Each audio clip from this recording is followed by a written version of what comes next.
જય શ્રી કૃષ્ણ, જય શ્રી વલ્લભ.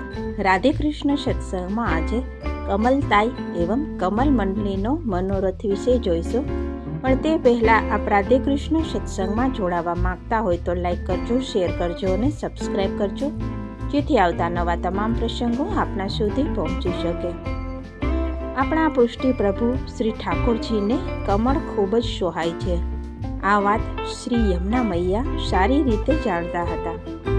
આથી એકવાર નિકુંજ દ્વારમાં શ્રી સ્વામીજીએ શ્રી ઠાકોરજીને વિનંતી કરી, સ્વામી, આપે મારું માન ઘણી વાર છોડાવો છો, આજે તો હું તમારું માન છોડાવું. ત્યારે શ્રી ઠાકોરજીએ કહ્યું કે મારું માન છોડાવવું તો ખૂબ જ અઘરું છે. તેમ છતાં શ્રી સ્વામીજી જીદ કરતા. શ્રી ઠાકોરજીએ એવી લીલા કરી કે સ્વામીજી લાખ પ્રયત્નો કરવા છતાં શ્રી ઠાકોરજીનું માન ન છોડાવી શક્યા. આથી શ્રી સ્વામીજીએ શ્રી યમુનાજીને વાત કરી. આથી શ્રી યમુનાજી કમળકળીની માળા લઈ નિકુંજના દ્વારે પધાર્યા.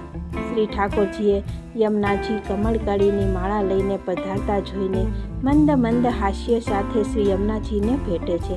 આ રીતે શ્રી ઠાકોરજીનું માન છૂટ્યું. પદ્મપુરાણ સહિત અનેક શાસ્ત્રોમાં કમળને વિષ્ણુ, બ્રહ્મા, લક્ષ્મી અને સરસ્વતી વગેરે દેવી દેવતા સાથે જોડવામાં આવેલા છે. આથી કમળનો ઉપયોગ હંમેશા દિવ્ય સુંદરતાના પ્રતીક તરીકે કરવામાં આવે છે. આ કમળની આ શાસ્ત્રીય મહત્વતા તેમજ આપણા પૃષ્ટિ શ્રી ઠાકોરજીને કમળ ખૂબ જ સોહાય છે. તેથી ઉષ્ણકાળમાં શીતળતા બક્ષવા કમળનો બંગલો, કમળકુંજ, તળાવમાં ઉગી ઉઠેલા કમળ આદિ મનોરથો પ્રભુના સુખાર્થે પૃષ્ટિ વૈષ્ણવો સિદ્ધ કરે છે. આ મનોરથમાં વૈષ્ણવજનો પોતાની પાસે ઉપલબ્ધ સાધન સામગ્રીને ધ્યાનમાં રાખીને કોઈ પાત્રમાં તળાવના ભાવથી જળ પધરાવી જાણે તળાવમાં કમળ ઉગી ઉઠ્યા છે તેવી રીતે ચારે બાજુ કમળ પધરાવે છે. આની સાથે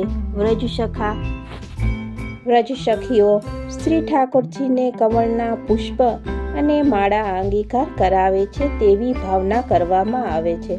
આમ આ મનોરથને કમલતાઈ અને કમળ મંડળીનો મનોરથ કહેવામાં આવે છે. આ સાથે જ આપણે આજના રાધે કૃષ્ણ સત્સંગને અહીં વિરામ આપીએ. ફરીથી મળીશું નવા સત્સંગની સાથે. જય શ્રી કૃષ્ણ, જય શ્રી વલ્લભ.